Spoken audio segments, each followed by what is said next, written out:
oku iti e oku rahi, tauti mai rā ki tēnei hōtaka whakautinga o tātou under the Whāriki. I'm Tahu. Tēnā rā koutou katoa, ko te atākura Charlene pe whairangi a hau. Ana, ko piri mai tētahi manuhiri ki a māua i te rangi nei. Tēnā rā koe, ka tukuna ki a koe, ko wai koe nohea hoki koe. No, tēnā kōrua. Ai, ko Shane mai tēnei. He uri no pari hauraki, no tauranga moana, ngō Ngāti Raukawa. O tira he hiha no Waititi. Ai, mihi ana tēnā ko. Tēnā koe, nau mai ki tēnei, tā tātou kaupapa. He koanga ngā kau kua piri mai koe ki te kōrero mō etahi o ngā wheako i roto i tō ao. Not I guess, where does your journey start? It might have started doing a robbery on the orchard.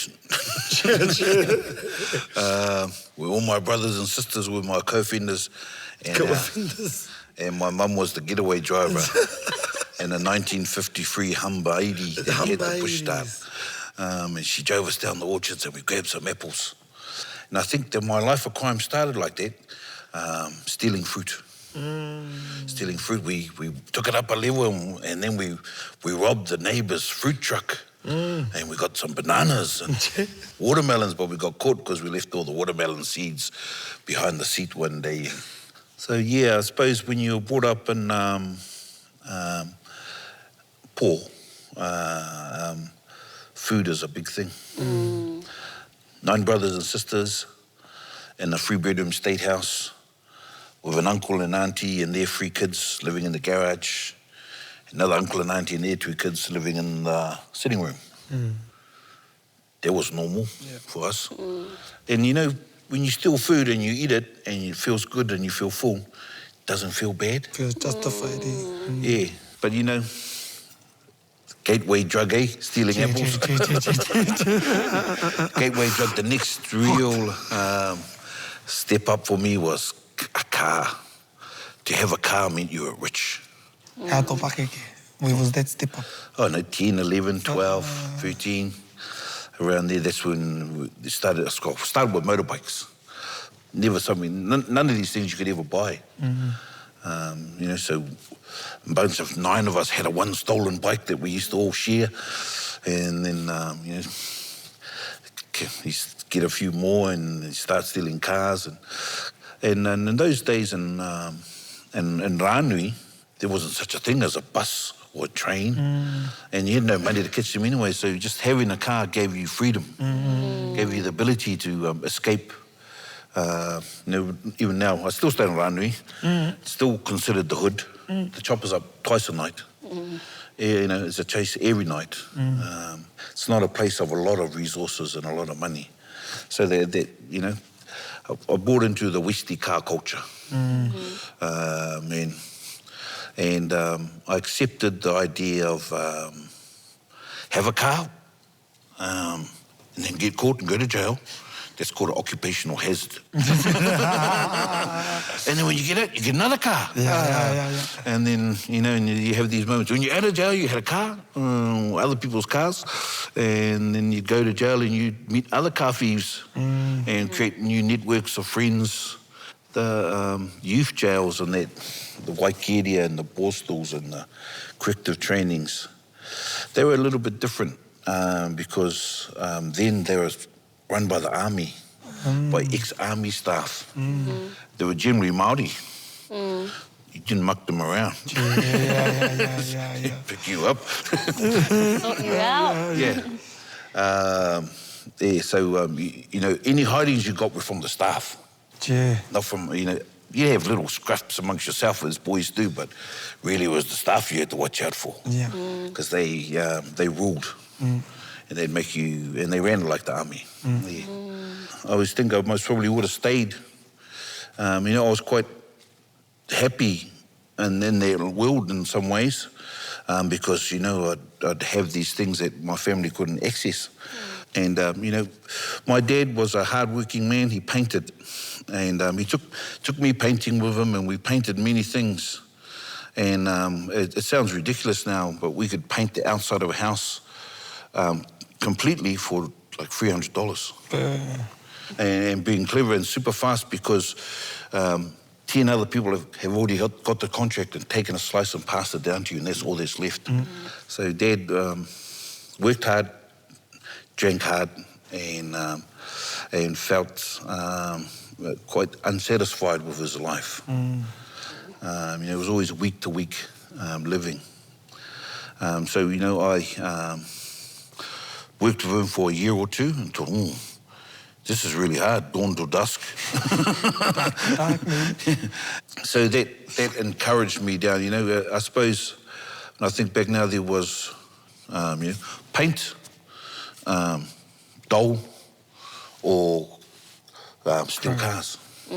So, I see a lot of our young people now coming through our court programs and that are stealing cars, and I sort of, get the whole buzz of it. I think we mainly did it more for the financial side of it. To have a vehicle, take parts off it and sell it, not just to drive it around and ram it into a shop. It was, we're trying to treat it like a job and to try and advance us. There was one time when I stole a car and I changed all the cover and they made it all look legal, and the car squad took it and then they gave it back. Oh, you can't prove it. No, so it's mine now. Cool. And then it got seen doing some crime, stealing other cars. So I dumped it and reported it stolen. I dumped it outside the police station so so I could get it back. But when I got him to get it back, it was all smashed up. And someone blew all the windows out. Because we know what this little bastard's doing, eh? The dump bills. Who dumps a stolen car outside Henderson police station? Yeah. So we had a love-hate relationship. We were quite clearly on different sides of the... Funny, now I sit on the police board now. Yeah. And they even gave me a police car for a couple of years. But we'll talk about that just... It's funny, I've got a couple of instances right now in my life where I've been the victim. I was knocked off my bike. Put in hospital, quite severe damage, and wrecked my bike, wrecked me, and the other driver didn't even get charged. It's the first time on that side as a victim, it annoyed me that nothing happened to the other, but I wasn't surprised. People say, oh, you do so much in the community here, but when I get pulled over late at night and my record gets run, doesnn't have that. It just has the crimes that you did. I was a car thief and... Best car you stole? SS Commodore. SS Commodore manual. The police only had 6-cylinder Commodores with LPG automatic. Couldn't keep up. They had no helicopter. I played with them all night. I kept on going back into town looking for them. Where are you?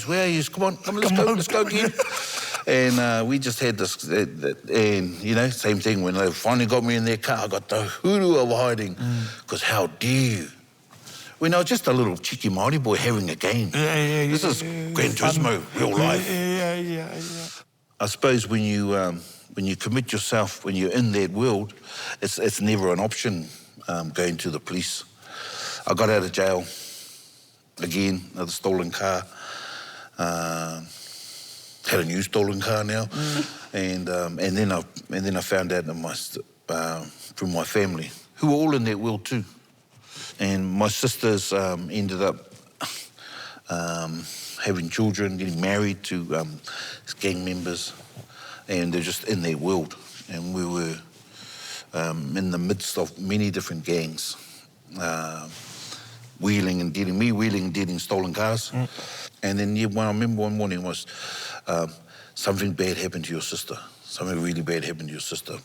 A message got to me through the kumara vine, and I started investigating and chasing it down. And I finally found her. And this was my sister, she never said anything really. She just told me to go and give him a hiding. Go and give this fella that I introduced to her, one of my car thief friends from jail.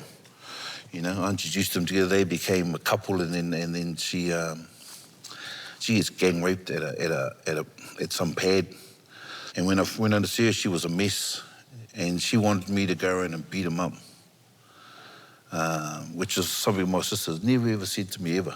He said, go and bash that fella. And, but he was affiliated. He was affiliated, I knew, and I wasn't. I was just a little rat bag with a bunch of car thief mates. But because I was that guy, I had access to guns. So I thought, oh, well, I got my own gang. And it's called a Remington. And I went and grabbed a gun. It was quite easy. Got a car and went and hunted him down. Pulled him out of the local pub over here and it's called the Pioneer then. Now it's called the Whānau Centre. It's not the pub anymore. Took him out in the park and shot him. And No final words, just... Oh, lots of words. Oh, yeah. Yeah, lots of words, all insulting. From him towards my sister. I suppose in many ways he didn't think this was really going to happen. Because it's just a little kid. Yeah. Yeah, and I shot him, and then it was, and I suppose it wasn't until then that I thought, ooh, how am I going to not get caught here? In many ways, I'd been looking for him for 2 days. I'd already made the decision in my head that I was going to jail for a long time. And that didn't scare you? No worries, you've been going in and out of jails? Yeah. Yeah. I have this idea that jail's not scary for Māoris because we're in there. And especially once you've whakawhanaunga, once you know people there and your family's there, it's an inconvenience. But it's not that scary. I'll say that though, I'd been going to youth prison up to that time. So suddenly going to the maximum, okay, this is scary. Everyone's much bigger. How to pakeke? I was arrested at 17. They held me in remand for 14 months till I turned 18 so they could put me in the maxi. Yeah. So I stayed in more or less solitary confinement in the old prison. The basement, they called it, underground. Maximum separates. That thing happened to your sister. You rolled up on them. Kōhurutia tērā tangata. What was that like to be alone and realise what had happened? You know, I suppose it sounds a bit cold and hard, but, you know, I was still in that. I was in the hunt mode. I was in utu. I had this thinking, wow, this is never going to happen again to my family, and I'll make sure that from here. And in many ways, that whole time I was preparing myself for it. Preparing myself, and you know, when you're locked in the box, you're locked in the box. And you kokoe me o whakaaro. And you know, you roll through that night 1,000,000 trillion times. And your family come close. Straight away there's a big worry, oh, he's going to kill himself. You know, there's so I had to, in many ways, show them, I'm used to this. You know, it's just another jail. I suppose it's very much so putting up that, you start putting up this front. I'm tough. Put the mask on. Who's your family? You've got to protect them in a way by showing them that you're not going to be vulnerable and she doesn't have to lie in bed wondering about her younger brother in jail. What was life like in prison for you? In those years I spent in jail, I just think about the good things I did. I just think about the training. I think about reading Haini Waititi's book, sitting in the pound. I don't think about being in the pound. I think about tamaha and rewi. And me era kōrero. You know, when I was in the pound, waiting to go to jail, I had this realisation, I have no consequence. Guard ma, there's nothing you can do to me. Yeah. So, don't do that, I'll put you on charge. Or you put me on charge, eh? Let's try 50 charges, eh? Yeah, I'm in here forever. So I got a new nickname, Mischief. Yeah, I'm in here forever. I'm in the pound, I'm in solitary. Yeah. What are you going to do? Yeah, you can't do anything further. Yeah. I had a few wars with a couple of prison guards, because they're the safe people to have war with. because they won't kill you. Eh? Right. Yeah, so you have wars and, I did things like make bombs. So one fella, South African fella, if I'm reading a book, I turn my light off. If I'm asleep, I turn it on. Just poke the fish. Yeah, so, so it's been a couple of weeks scraping matches, getting all the phosphorus off and making a bomb, wrapping shrapnel up with sellotape, roll up a big long fuse of ash in it, and then set a trap for him. So when he next time comes to my light off, pull that sheet down wide, put a sheet up on an angle so he can't see past it. He's in there trying to grab it, grab his arm, pull it down, put the bomb up by his face and hold his arm. Oh my goodness. Yeah, come on, let's play. Hey, what are you going to do to me, boy? Yeah. So you do that. Part of it, you become, you make the most of any opportunity to still feel alive. But that was a time when I was just locked in a little concrete box by myself because it was all solitary for 14 months. Yeah. Now into the maximum security. That's a wake up, eh? Yeah. I'd learned enough from jail to know, go in, keep your head down, shut your mouth, and don't bend when someone comes and tries to bend you. But I was lucky that people heard about, because... What you had done. Yeah, because, in jail, everyone's reading the newspaper waiting who's coming in next. Yeah. Yeah, we're all waiting when you that dumb fella done that thing, eh? So, I was, in many ways, I suppose in jail it was, it's the opposite of being a child molester or a narc. You did that for your whānau. Good on you, boy. Good on you. Yeah, they do the same. And when the inmates say that, they're telling the truth. So I didn't cop the drama that many people copped in there. But I made sure to, first of all, to, do the things you need to do. Be respectful. Train. Don't bend. What sort of training did you do in there? Oh, everything. You name it. Kickboxing, boxing, the stairs, weights, touch. I was a long-distance runner. I won the Ironman in there once. Because you train 6-7 hours a day. When I go in there now, they've taken all the training out. Because, they... in my... you've got this... You don't have ex-Māori and Pacific Island ex-army people in the service now. Now you have little Asian and Indian fellas. And the physique difference, they're doing everything they can to limit the physicality of the Polynesian physique in jail. And they do that through limiting training and limiting in food. But there's limiting here too, they make it worse for them. Yeah. And we used to play these games of indoor rugby, crash, in a gym. It's a release. And when you have a problem with somebody, you can just both hop on the rugby field and tackle each other and laugh. Good tackle, eh, bro? Yeah, bro, yeah. Otherwise, a dispute in jail means someone's leaving the block. We can't have a dispute and we both still got to see each other every day. So you either go into protection, another block, or the hospital. So better to just do that on the crash field. The last time I was up there, late last year, they'd locked the jail for 3 years and it was crazy, and I was up there for 3 hours and it was just alert after alert of people getting bashed. And I was thinking, ooh, this is, you cut people from their family, they got nothing less to lose. Yeah, I suppose I was lucky. My time in there, I was in for, in prison terms, a cool crime, or not a dickhead crime anyway.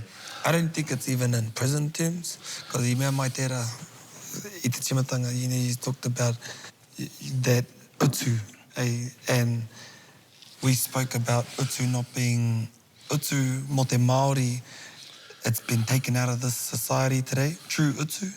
If you want it, you can go get it, but it just means the Pākehā will come in and tell you what your utu's worth.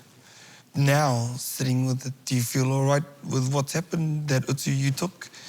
Nō nei, a kōrero, hea te ngā hua ka puta mo taku tuahine. Ki tāku, ka mau tonu, she's still carrying a weight, she's still, You know, my family most probably made her feel guilty. That's your fault Shane's in jail. I become the golden boy and she became the cause of all problems in my whānau, and I think, oh, you know, ka te whakaarohia, te koutou a te whakaarohia. And, you know, he kōrero, commonly, traditionally, there would be the price, anei te utu mo te pāwhara, pāwhara wahine, tūkino wahine. Now, going back again, it's been 2 days looking for this man. All that time I was thinking, yeah, I'll pay their price. Yeah.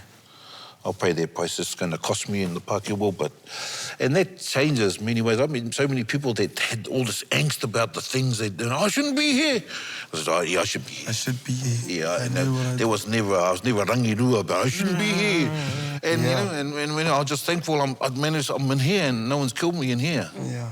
And this club has let me off the hook too, so because they've recognised that, you know. Again, I wouldn't do it again because it didn't help my sister, didn't fix. I'd find another way of taking utu. Mate, as I say, I must really aim a little bit lower. Is that allowed? It's just my thought. Yeah. How did it go from life in prison to only 10 or so years? What changed? You know, I went into jail as a kid. I got the record for the most misconduct reports. Picked up the nickname Mischief from the staff. Mischief! And then I met people like Papa Pita and Anatia. And next thing you know, I'm taking the kapa team. And you know, that changes you. When you start off really mischief and then become a model inmate and start educating others, and I think I even started running programs from in jail and coming out and working with young people in jail. They tried to get me to do a scared straight thing. And I said, I don't think we can scare our kids. So I'll just tell them the truth, eh? Tell them the truth about what Christmas Day looks like in jail. Yeah. Or what's the day when your mum's died and you can't go to a tangi, what's that look like in jail? Yeah. Like, and let's talk about all those big tattooed up gangsters, they got a little manga bomb in their face. But at night, at night they take off their mask and they miss their family. I had my own gang. It was called the Kapaka team. And it was and funny, this one gang president come and saw me and says, kick one of his members out. And I says, oh, the Kapaka team's not like a gang. I can't tell people they can't come and be Māori. Yeah. I'm not the priest. Yeah.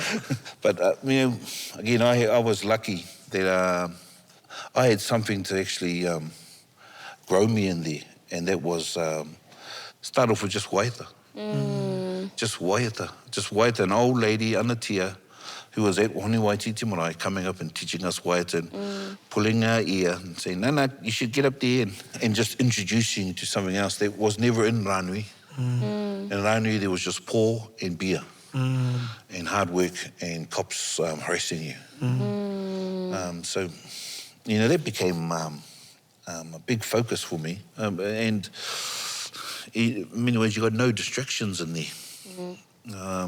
So I put a lot of time into trying to develop myself without even realising that. And, you know, truthfully, I go into jail now and go, Papa Shane, what happened? I said, I'm happy, okay? I'm happy. I bet these dudes sit in the room, what are they doing? Push-ups, man. You know, but, so yeah, you know, at once upon a time, it was 10 years when you go to the parole board. I did something that the correction system liked. I started off a little rat bag, but then I became good. So they could imply that they rehabilitated me. Right. And that the prison system turned this little rat bag into someone safe and dependable now as we come out. Right. I sort of feel it was more this whole kuia and that fellow over there, and Ngā Pōwehi, and people like that, and Muru Walters, and these kaumātua that actually came in and put real stuff around you. Nāhui mea mai ki au, that Papa Ngā Pōwehi was the scariest fella you had met in prison. Yeah. Well, I done this dumb thing, because I didn't know this world. And I thought, hey, Ngā Pō, you should bring your kapa up here and show us, it'd be really good for us. And chair boat. And I just chucked these letters out and How many letters? I don't know, a couple of years, once a month. Writing once a month? Yeah, so I wrote a letter to him, and I just done it once a month for a while, and wouldn't really. And then one of his members come up and said, "Have you been writing to Uncle?" I says, "Oh, yeah." He goes, "Oh, that last letter worked, man. He got up at practice. He says, we need to go up to jail and support our men up there." And he brought walkers up, and they brought a hangi up with them, and they brought maybe 150 members. I just saw Taps this morning, actually. They done... E patoreu au e he hi e te taira whiti e hi e he hi pa kato e te aroha ia hau. And lifted the roof of the whare visiting room. I called a haka practice the following week, and the group had quadrupled. Ka rongo I te wairua Māori. Because there was just a bunch of men singing not even correct Māori words to ourselves in a little concrete room and punching each other when we got the words wrong. And that was Māori. If you didn't get the taiha, you get to whack people on the leg. And he said, "Kapai, boy, I like your style. You come and join Wakahu when you get out. Just pop a pet off. You've been to Manutaki." But, I just thought that be anywhere, be in any of these, they were all new. Yeah. And I had a beautiful time in Wakas, and I had a beautiful time in Manutaki, and a beautiful time in Hokowhitu. As you do, as you follow those. Now I need to go and jump in a Whāriki team.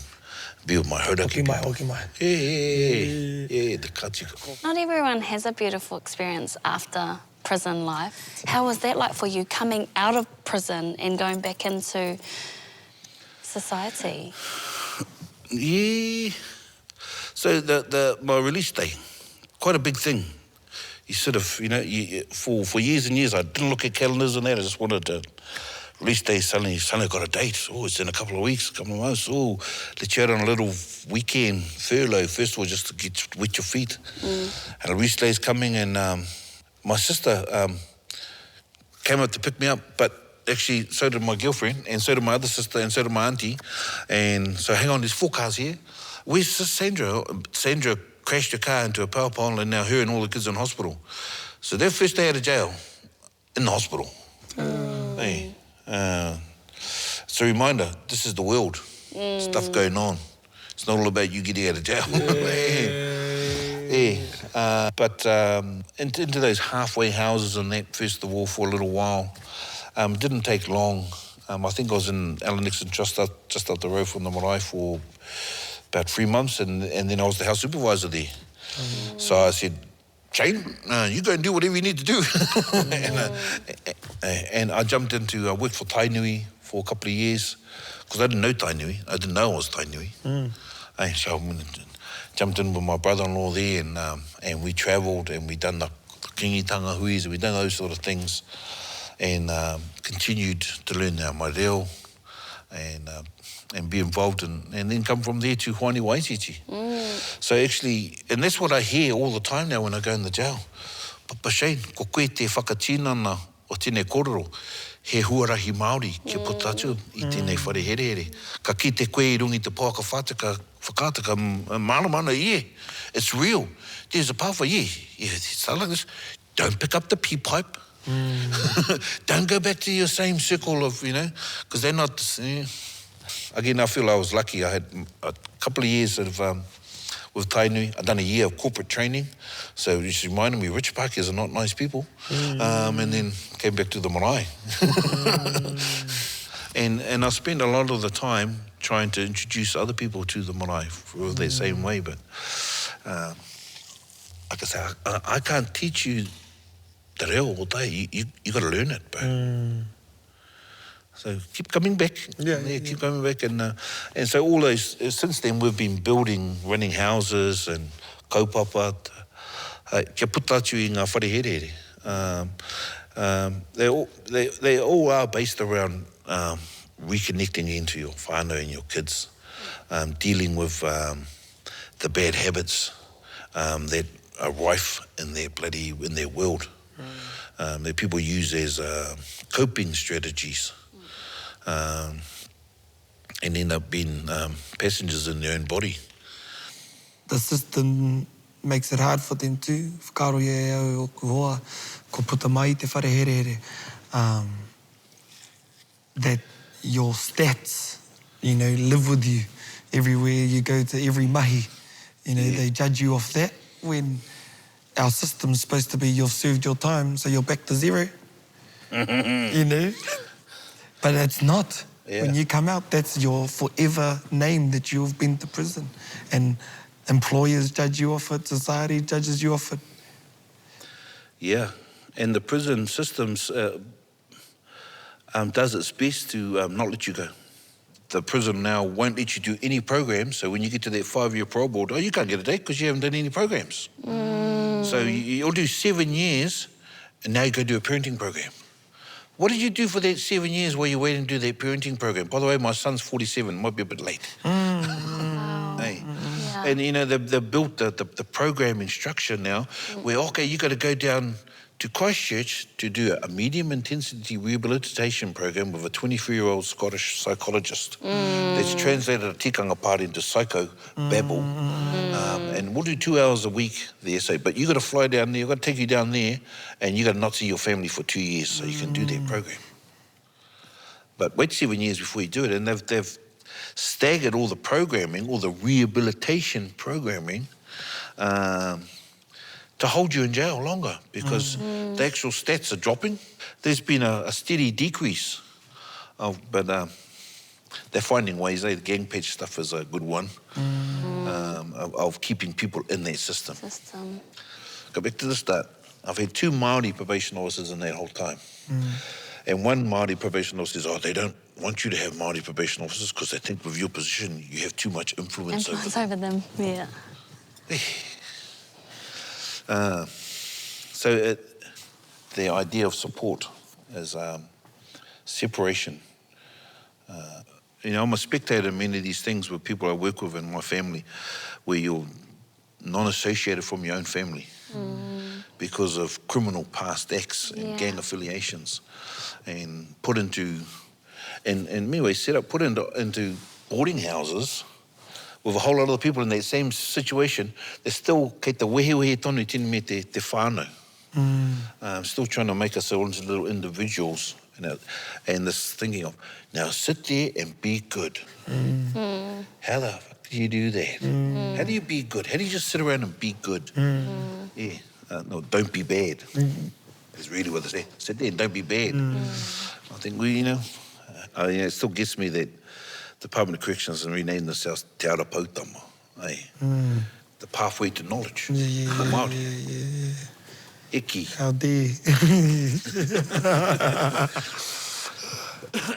Mihi ana ki a koe I o kōrero. I think the biggest takeaway I've got from this kōrero is the importance of whānau and the wraparound support that you received from your whānau, from your wider whānau. And I think one of the biggest things that kua rongoa hau, kei te whakahoki atu koe te rā aroha ki tō whānau, o te rā ki tō hapori. Nō reira, mihi nui ana ki a koe I o kōrero, me ngā mahi nui kua o te a koe hei painga mo te iwi Māori. Tēnā rawa atu koe.